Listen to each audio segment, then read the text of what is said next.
ইদানিং বিকেল হলেই কেমন যেন একটা অম্বল অম্বল লাগে সুচরিতার। সমস্যাটা খুবই অস্বস্তিকর।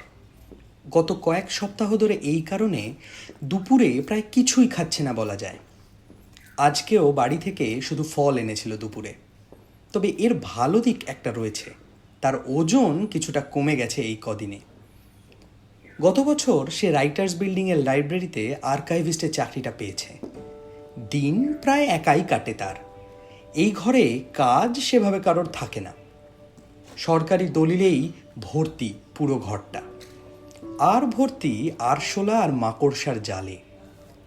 এই ঘরের দেওয়ালগুলো এত উঁচু যে কিছু কিছু ঝুল দেখেও ঐতিহাসিক জিনিস মনে করে এড়িয়ে যেতে হয়।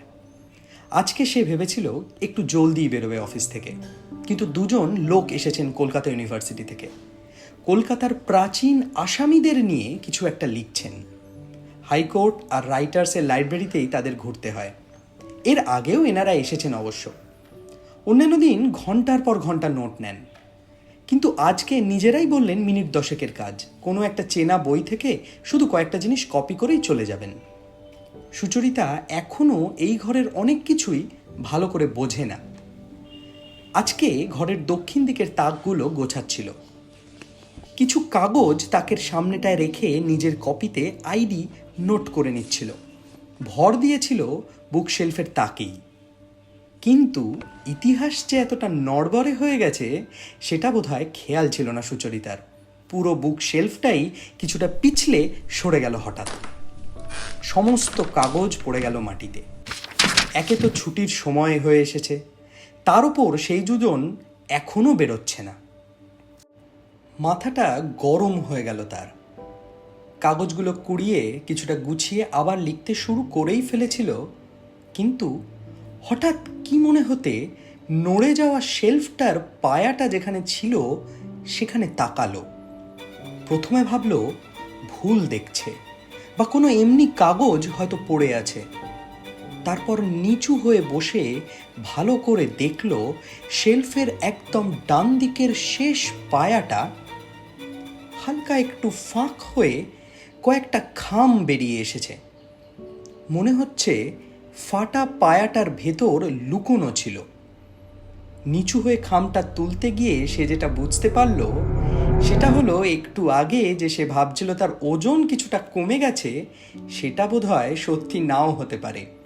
এই দুবার নিচু হতে তার জান বেরিয়ে গেল। খামগুলো হাতে নিয়ে প্রথমে ফু দিয়ে এবং তারপর শেলফে হালকা করে ঝাপটা মেরে ধুলো ঝাড়ল। একটা হলুদ রিবনের মতো সরু দড়ি দিয়ে খামগুলো একত্রে বেঁধে রাখা। কয়েকটা খাম মনে হলেও রয়েছে মাত্র 2টো খাম, অর্থাৎ 2টো চিঠি। পড়তে ভীষণ ইচ্ছে করলেও সময় হয়ে আসছে ভেবে আগে কাজটা সেরে নিল। কাগজপত্রগুলো সঠিক জায়গায় রেখে চিঠি দুটো নিয়ে ফিরে এলো তার ডেস্কে। একটা চিঠি খামের বান্ডিল থেকে বের করে ভালো করে দেখল। চিঠির ডান দিকে ডেট মার্ক করা আছে 22শে জুন 1940। উত্তেজনায় পেটটা কেমন গুড়গুড় করে উঠল সুচরিতার। প্রথম চিঠিটা খানিকটা কবিতার মতো করে লেখা। চিঠিটাতে লেখা রয়েছে, মীরা, আমাদের শেষ দেখা হলো না। মায়ের শরীর এখন কেমন? মায়ের জন্য চিন্তা হয়। কেন যে সেদিন মা রেগে গেল আজও বুঝি না। ওরা আমাদের বাড়ি খুঁজে ফেলবে আমি ভাবিনি। রাতের অন্ধকারে পালিয়ে আসতে হলো আমায়। মেঘের ভেতর লুকিয়ে আমি যুদ্ধ করব না। আমি ভীতু নই। রেডি আমাদের দল, লড়াই হবে শীঘ্রই। ফেরার কোনো চিন্তা আমি করি না, ফেরার কথাও না। ললাটের লিখন মীরা, রক্তে আগুন। বেশি ভেবো না, উত্তর পাবো না জানি। সাবধানে থেকো। ইতি অর্জুন। চিঠিটা প্রায় রুদ্ধশ্বাসে পড়ে ফেলল সুচরিতা। চিঠিটা যে ঠিকানায় লেখা সেটা খামের উপর লেখা আছে বটে, কিন্তু সেটা এতই আবঝা হয়ে এসেছে তা পড়া প্রায় যাচ্ছেই না। মোবাইলের আলোটা জ্বালিয়ে ভালো করে দেখবে, সবে হাতে মোবাইলটা নিয়েছে আর তখনই সেই দুজন লোক এসে পড়ল। রেজিস্টার খাতায় সাইন করে সুচরিতার দিকে তাকিয়ে একটা থ্যাঙ্কস বলে ওরা বেরিয়ে গেল। ডিসেম্বরের শুরুতে ঠান্ডা এখন জাঁকিয়ে পড়েছে, সন্ধেও নেমে যাচ্ছে জলদি। এমনিতেও এই লাইব্রেরিতে আলো ঢোকে কম, তাই এখন শীতের সন্ধে। ঘর যেন একটা প্রাচীন রাজবাড়ির মতো ভুতুড়ে লাগছে। দ্বিতীয় চিঠিটা ইচ্ছে থাকলেও পড়া গেল না। অফিসের গার্ড ঘরে তালা দেবে বলে এসে দাঁড়িয়ে রয়েছে, অলরেডি আধ ঘন্টা লেট। বাড়ি নিয়ে গিয়ে পড়ার ইচ্ছে থাকলেও কিছু করার নেই, এখানকার জিনিস বাইরে নিয়ে যাওয়ার নিয়ম নেই। একবার ভাবলো এই চিঠিগুলো কোথাও রেজিস্টার তো করা নেই, যদি নিয়েও যায় কেউ তো বুঝতে পারবে না। তবুও মনের মধ্যে কেমন যেন একটা ভয় কাজ করলো সুচরিতার। সে নিজের ড্রয়ারে একটা ফাইলে অনেক কাগজের ভেতর এমনভাবে চিঠিগুলো ঢুকিয়ে রাখলো যেন এগুলো তারই গোপন প্রেমের চিঠি। ঘরে তালা মেরে চাবি জমা করে বেরিয়ে এলো রাস্তায়, বাবুঘাটের দিকে যাবে। শীতের শহরে নিয়ন আলো জ্বলে উঠেছে। আলো আঁধারির রাস্তা দিয়ে যেতে যেতে উঁচু উঁচু পুরনো বাড়িগুলোর দিকে তাকিয়ে অজান্তেই কেমন মনের মধ্যে একটা সম্ভ্রম জেগে উঠল তার। ঘোড়ার গাড়ির আওয়াজও যেন চোখ বুঝলে সে পেয়ে যাবে। কে জানে, হয়তো সত্যিই সময় দাঁড়িয়েই রয়েছে আর আমরাই ট্রেনের মতো ছুটে চলেছি। লাইব্রেরির চাকরিটা সুচরিতার এতটাই বোরিং লাগে যে সে সরকারি চাকরি পাওয়ার পরেও পড়াশোনা চালিয়ে যাচ্ছে। চাকরির বয়সসীমা অবশ্য তার এখনো পেরোয়নি। একদিন বাড়ি থেকে লাইব্রেরি যেতেই যেন ইচ্ছা করে না তার, কিন্তু আজকে তার মন বলছে কতক্ষণে সে পৌঁছবে, দ্বিতীয় চিঠিটা কতক্ষণে সে পড়বে। যেমনটা হয় আর কি, যেদিন তাড়াহুড়ো থাকবে বেশি সেদিনই দেরি হয় বেশি। বাড়ি থেকে বেরিয়ে টোটো পাওয়া থেকে চাঁদপাল ঘাট থেকে লঞ্চ পাওয়া অবধি সব কটাই লেট। সবাই যেন নিজেদের মধ্যে একটা সন্ধি করে আজ লাইন দিয়ে লেট করছে। লাইব্রেরিতে ঢুকতে ঢুকতে তার প্রায় আধ ঘন্টা লেট হলো। অবশ্য অন্যদিন এটাকে লেট বলা যেত না, আজকে বোধহয় সে নিজে তাড়াতাড়ি আসতে চাইছিল বলেই এটাকে লেট বলে মনে হচ্ছে। ঘরের চাবি নিতে গিয়ে শুনলো আজকে থেকে লাইব্রেরির ঘরে কিছু রঙের কাজ হবে, তাই লোক এসেছে। অন্যদিন হলে সুচরিতার কেমন লাগতো তা বলা মুশকিল, তবে আজ তার একটু যেন বিরক্তিই লাগলো। সবার সামনে ওই চিঠিগুলো বের করা কতটা ঠিক হবে সে বুঝে উঠতে পারল না। ঘরে ঢুকে ব্যাগ থেকে জলের বোতলটা বার করে টেবিলের ওপর রেখে আর চোখে তাকিয়ে বুঝল একটা প্রৌঢ় মতো লম্বা লোক দাঁড়িয়ে মিস্ত্রিদের সঙ্গে কথা বলছে, হয়তো কাজ বুঝিয়ে দিচ্ছে। সুচরিতা বুঝল ইনিই বোধহয় কন্ট্রাক্টর। দুজন মিস্ত্রি মাথা নেড়ে নেড়ে সমস্ত কথা শুনছে। চোখ সরিয়ে সুচরিতা কম্পিউটারটা খুলে বসলো। বেশ কয়েকটা ডেটা এন্ট্রি করতে হবে আজকে। পুরনো দুটো ফাইল আপডেট করা এখনো বাকি। এই ভুতুড়ে ঘরের ভেতর যে এত কাজ থাকতে পারে এটা না দেখলে বোধহয় কেউ বিশ্বাস করবে না। কাজের ফাঁকে দু একবার মিস্ত্রিদের সাথে কথাও হলো তার, আর সেই ফাঁকেই টুক করে সে জেনে নিল দুপুরের খাবার তারা কখন খেতে যায়। সেই মতো ঠিক একটায় সে নিজের টিফিন না খুলে ড্রয়ার থেকে সেই ফাইলটা খুলে চিঠিগুলো বের করে আনলো। দ্বিতীয় চিঠিটাও পড়ে ফেলল। অর্জুন দত্ত নামের ছেলেটি মীরা সেন নামের মেয়েটিকে ভীষণই ভালোবাসে, যা বোঝা যাচ্ছে। চিঠি পড়ে মনে হয় পাড়ার মেয়েই হবে। প্রেম ভালোবাসার কথা, দেশের স্বাধীনতার কথা, অর্জুনের মায়ের শরীর খারাপের কথা রয়েছে চিঠিগুলোয়। দুটো চিঠি আবার পড়ল সে। চিঠিগুলো পড়তে পড়তেই কখন যে রং করার ছেলেগুলো চলে এসেছে সে খেয়ালই করেনি। ড্রয়ার খুলে চিঠিগুলো ঠিক আগের মতো করে রেখে দিল। বাকি দিনটা কাজের মধ্যে দিয়ে শুধু চিঠির কথা মনে পড়ে গেল তার মাথার মধ্যে ঘুরছে, ইস যদি মীরার উত্তরের চিঠিগুলো পড়া যেত, কিন্তু সে উপায় নেই, বা হয়তো মীরা কোনো উত্তরই দেয়নি। কিন্তু অর্জুন যেভাবে চিঠিগুলো লিখেছে সেই চিঠির উত্তর না দেওয়া বড় কঠিন। সেদিন অফিস থেকে ফিরে সুচরিতার মনটা উদাস হয়ে রইল। কোথাও যেন একটা মন খারাপ জমাট বেঁধে রয়েছে। রাতের খাওয়া শেষ করে চাকরির এমসিকিউ এর বই নিয়ে বসেছিল, কিন্তু মন কিছুতেই বসছে না। বই থেকে 10টা এমসিকিউ সলভ করেই শুয়ে পড়ল, কিন্তু সারাটা রাত কিছুতেই ঘুমোতে পারল না সে। অর্জুন কেমন দেখতে সেই অবয়বটা তার মাথার মধ্যে সে তৈরি করে ফেলেছে, যেন সে অর্জুনকে অনেক দিন থেকেই আবঝা আবঝা চিনত। সকালে উঠে ঠিক করলো না, সে নিজেই একটা চিঠি লিখবে অর্জুনকে। বিছানা থেকে উঠতে গিয়ে বুঝতে পারলো তার মাথা পাথরের মতো ভারী হয়ে গেছে। শরীর নিজেকে তুলতে পারছে না বিছানা থেকে। গলায় হাত ছুঁয়ে বুঝলো গায়ে জ্বর। বিছানাতেই শুয়ে রইল। কালকে ভাগ্যিস চিঠির ছবিগুলো তুলে রেখেছিল। এই কথাটা মনে পড়তে জ্বরের মধ্যেও তার মনটা হঠাৎ খুব ভালো হয়ে উঠল। অফিসে ফোন করে জানিয়ে দিল সিক লিভের জন্য। মনে মনে ঠিক করলো অর্জুনের ব্যাপারে সে খোঁজ নেবে। সে খুঁজে বের করবে অর্জুনকে। প্যারাসিটামল খেয়ে জ্বরটা এখন কিছুটা কম, কিন্তু মাথাটা এখনো ভারী হয়ে আছে। খামের ওপরের আবছা ঠিকানাটা পড়াই যাচ্ছে না। অনেকবার চেষ্টা করেছে সে। লেখাটা মুছেই গেছে প্রায়। দুটো খামেই একেবারে তাই। সেই ঠিকানা দেখে যে কিছু আন্দাজ করা যাবে না সেটা বুঝতে পারা গেল। ইন্টারনেটে অনেকক্ষণ ধরে অর্জুন নাম দিয়ে সার্চ করেও খুব একটা কিছু জানা গেল না। শুধু একটা খবরের কাগজের আর্কাইভে একটা অর্জুন নামে ছেলের 1941 সালে উধাও হয়ে যাওয়ার ঘটনা রয়েছে। এই খবরটা ভেরিফাই করবে কিভাবে ভাবতে ভাবতেই মনে পড়ল তার কলেজের বন্ধু সৌরিশের কথা। সৌরিশ কলকাতার স্বাধীনতা সংগ্রামীদের নিয়ে একটা পেপার লিখেছিল। কলকাতা সম্পর্কে জ্ঞান খারাপ না, যদি কিছু বলতে পারে সেই ভেবেই, কিছু না ভেবেই ফোনটা লাগিয়ে দিল। ফোনটা কিছুক্ষণ বেজে বেজে থেমে গেল। হয়তো ব্যস্ত আছে, না হলে সুচরিতার ফোন সে একেবারেই ধরে নেয়। মিনিট 5 মধ্যেই সৌরিশ কল ব্যাক করলো। হ্যাঁ রে, বল। হ্যালো সৌরিশ, তুই কি ব্যস্ত আছিস এখন? না রে, সেরকম কিছু না, বল কেমন আছিস? এই তো রে, ভালোই আছি। আচ্ছা শোন না, তোর থেকে একটা জিনিস জানার ছিল। তুই তো কলকাতার স্বাধীনতা সংগ্রামীদের নিয়ে একটা পেপার লিখেছিলি। আমার মনে হয় তুই হয়তো জানলেও জানতে পারিস। 1940 থেকে 1941-এর রেঞ্জে অর্জুন দত্ত নামের কোনো স্বাধীনতা সংগ্রামীর কথা জানিস? মনে পড়ছে কিছু?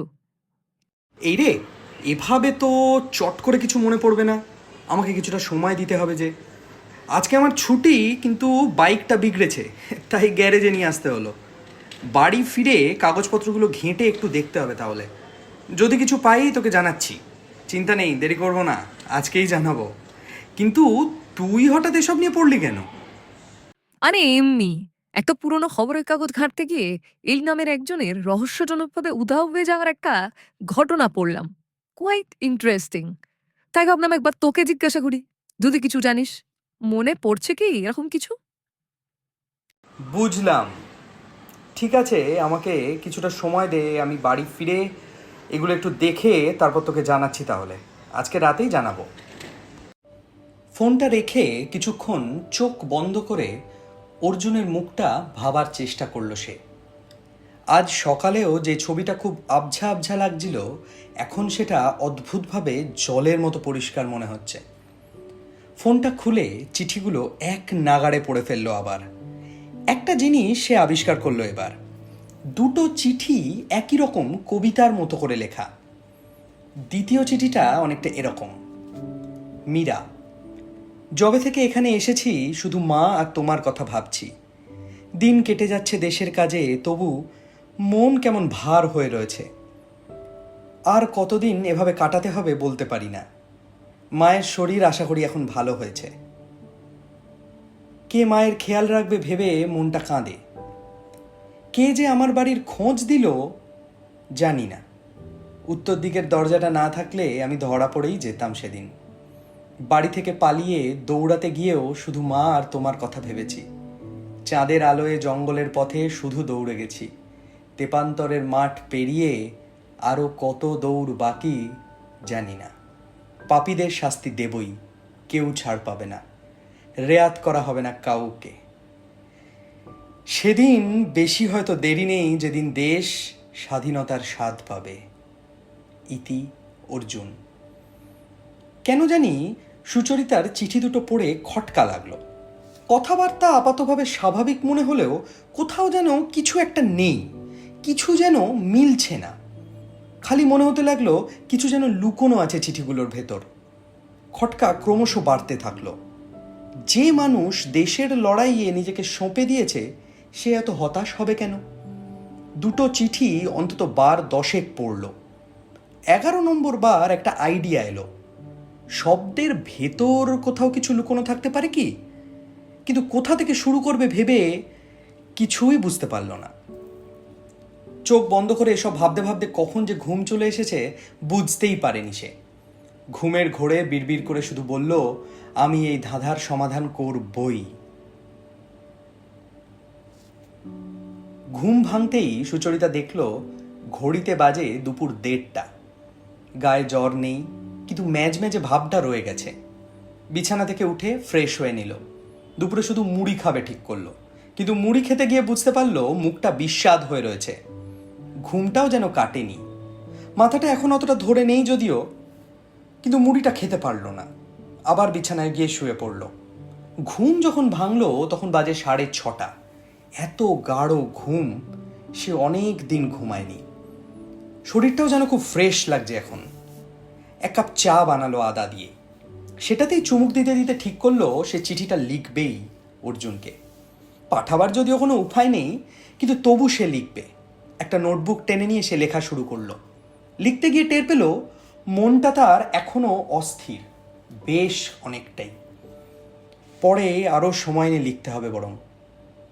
নোটবুকটা সরিয়ে রাখলো। চাকরির বইগুলো টেনে পড়তে শুরু করলো।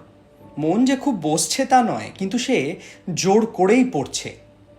ঘন্টা দুয়েক এভাবে পড়ার পর ফোনটা বেজে উঠল। ফোনটা চার্জে দিয়ে সে পড়তে বসেছিল। এখন তাড়াহুড়ো করে ফোনটা ধরতে গিয়ে বিছানা থেকে নামার সময় পাটা হালকা মচকে গেল। সৌরিশ ফোন করছে। হ্যাঁ বল, কিছু পেলি? হ্যাঁ হ্যালো। পেলাম বলতে সেরকম কিছু আহামরি নয়। ওই তুই যেটা ইন্টারনেটে পেয়েছিলি ওটাই বলতে পারিস। অর্জুন নামের একটি ছেলে 1941 সালে উধাও হয়ে গেছিল। এই খবরটাই এক জায়গায় মাত্র বেরিয়েছিল। আমার মনে হয় ওটাই তুই দেখেছিস। কিন্তু কিচ্ছু পেলাম না। ও আচ্ছা, বেশ। কি হলো, মন খারাপ হয়ে গেল নাকি? এমা না না, আসলে এই ঘটনাটা এত ইন্টারেস্টিং ছিল না, তাই। যাই হোক, থ্যাংক ইউ ভাই। ফোনটা কাটার পর সুচরিতা ঠিক করলো চিঠিগুলোর উত্তর সে নিজেই একটা লিখবে। আবার সেই নোটবুকটা টেনে নিয়ে লিখতে শুরু করলো। কিছুটা লিখে কেটে দিল। এইভাবে প্রায় 3-4 বার করার পর সে লিখল, অর্জুন, জানি না মীরা তোমার চিঠি পেয়েছিল কিনা, এও জানি না তুমি বেঁচে ছিলে বা আছো কিনা। তবু বলি, ভারত এখন স্বাধীন। দেশের জন্য তোমার বা তোমাদের লড়াই বৃথা যায়নি। তোমাদের সমস্ত লড়াইয়ের ফসল এই দেশ। অনেক অনেক ধন্যবাদ এই সাহসের জন্য। অনেক খুঁজেও আমি তোমার সম্পর্কে কিছুই জানতে পারলাম না। জীবনে আমি আজ অবধি একবারই প্রেম করেছি, তাও কলেজের শুরুর দিকে। সেও কেটে গেছিল মাস 6 মধ্যেই। ছেলেটির মুখও আমার সেভাবে মনে নেই আর। অথচ এই দুদিনে তোমার চিঠি দুটো পড়ে পড়ে তোমার মুখটা আমার মনের মধ্যে গেঁথে গেছে। অবশ্য আমি এও জানি না তুমি কেমন দেখতে। তোমার কোনো ছবি আমার কাছে নেই, তবু তুমি আমার মনের মধ্যে আছো, কেমন যেন গেঁথে রয়েছ। মনে হচ্ছে জীবনে দ্বিতীয়বার প্রেমে পড়ছি, তাও একজন অচেনা মানুষের। অবশ্য অচেনা কি জানি। তুমি কে অর্জুন? ইতি সুচরিতা। চিঠিটা লিখে নোটবুকটা বন্ধ করে রেখে দিল সে। ফোন খুলে আবার চিঠি দুটো পড়ল। এবার একটা অদ্ভুত জিনিস তার মনে হলো। চিঠিগুলো এই কবিতার মতো করে লেখার নিশ্চয়ই কোনো কারণ আছে, কিন্তু কি কারণ থাকতে পারে? একটা সাদা কাগজ নিয়ে চিঠিগুলো ফোন থেকে দেখে দেখে সে কপি করলো। পুরোটা কপি হয়ে যাওয়ার পর সে আরও একবার পড়ল। না, কিছুই বোঝা যাচ্ছে না। কিছুটা বিরক্ত হয়েই কাগজটা খাটের পাশের টেবিলের ওপর একটা বই দিয়ে চাপা দিয়ে রাখলো, যাতে হাওয়ায় উড়ে না যায়। কিছুক্ষণ পড়ার বই নিয়ে পাতা উল্টালো, কিন্তু মন বসলো না। রাতে ম্যাগি খাবে বলে 1 বাটি ম্যাগি বানালো। মুখের স্বাদ এখনো ফেরেনি, কিন্তু অল্প অল্প খিদে যেন পাচ্ছে। ম্যাগি খেয়ে বাসন টাসন ধুয়ে বিছানায় এসে বসতেই একটা জিনিস চোখে পড়ল। যেটা চোখে পড়ল সেটা দেখে তাজ্জব হয়ে গেল সুচরিতা। যে কাগজটায় চিঠি দুটো কপি করে রেখেছিল সেটা পাশাপাশি বইয়ের চাপে পড়ে কিছুটা মুড়ে গেছিল। পাতাটার বাঁদিকের সাইডটা রুলার না থাকলে যেভাবে পাতা ভাঁজ করে মার্জিন তৈরি করা হয় সেইভাবে ভাঁজ হয়ে রয়েছে। সেটারই একটা কোণা তার চোখে পড়ল। সে স্পষ্ট পড়ল লেখা আছে, আমাকে ওরা। হোয়াট? এবার সে কাগজ হাতে নিয়ে চিঠি দুটোর প্রতিটা লাইনের প্রথম অক্ষরগুলো জুড়ে জুড়ে দেখল। সেটা করলে দাঁড়ায়, আমাকে ওরা মেরে ফেলবে। যদি কেউ আমাকে বাঁচাতে পারে সেটা কে?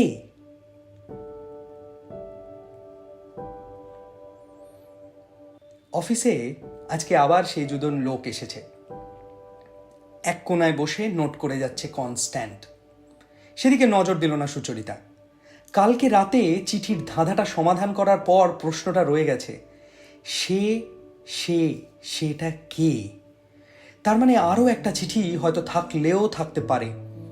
গোটা ঘর তন্ন তন্ন করে খুঁজছে সে সকাল থেকে। এত এত কাগজের মধ্যে কোথায় থাকতে পারে সেটা বোঝা একদমই সম্ভব নয়। প্লাস বুক শেলফগুলো অনেক অনেক উঁচু, সে হয়তো হাতই পাবে না। ঘরে একটা ছোট মইয়ের মতো টুল ছিল, সেটা ভেঙে গেছে আগের সপ্তাহে। রঙের মিস্ত্রিদের কাছ থেকে তাদের ছোট আর হালকা একটা ঘরাঞ্চি চেয়ে আনা যায়, সেটাই করল সুচরিতা। মিস্ত্রিরা এখন দুপুরের ব্রেকে যাবে, তাই তাদের অসুবিধা হওয়ার কথা না। 3খানা শেলফ খুঁজে 4 নম্বরটায় একটা ছোট মোটা পিচবোর্ডের বাক্স পাওয়া গেল।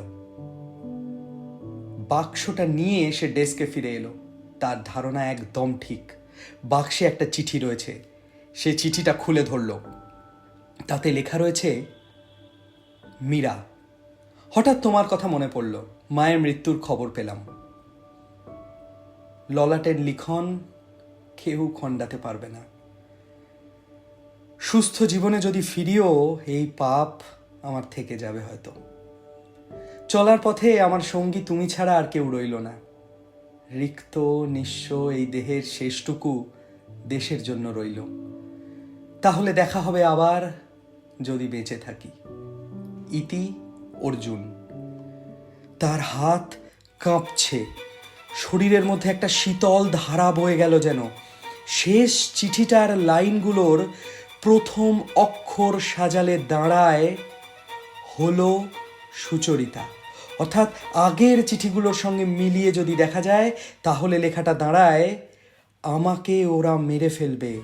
যদি আমাকে কেউ বাঁচাতে পারে সে হলো সুচরিতা। সুচরিতার মুখে আতঙ্কের ছাপ। সে চিঠির বাক্সের মধ্যে পুরে চিঠিটা যথাস্থানে রেখে দিল। আবার মাথা কাজ করছে না তার। মিস্ত্রিরাও কাজে এসে পড়েছে আবার। সেই দুজন লোকও চলে গেছে বোধহয় অনেকক্ষণ। ঠকঠক করে অনেকটা জল খেলো সে। জল খেয়ে কিছুটা শান্ত লাগছে তার এখন, কিন্তু চেয়ার থেকে উঠতে পারল না। এই দুদিন সে খেয়ালই করেনি ঘরের একটা দিকে সাদা প্রাইমার মারা হয়েছে। সেদিকটা এখন বেশ ঝকঝকে লাগছে। পুরনো বাড়ি বলে প্রায় মনেই হচ্ছে না। হঠাৎ খেয়াল হলো, ইদানিং যে বিকেল হলেই অম্বল অম্বল ভাবটা হচ্ছিল, আজকে সেটা একদমই নেই। বেশ ফুরফুরে লাগছে তার। সে মনে মনে স্থির করল, অর্জুনকে লেখা চিঠিটা সে বাড়ি গিয়ে পুড়িয়ে ফেলবে।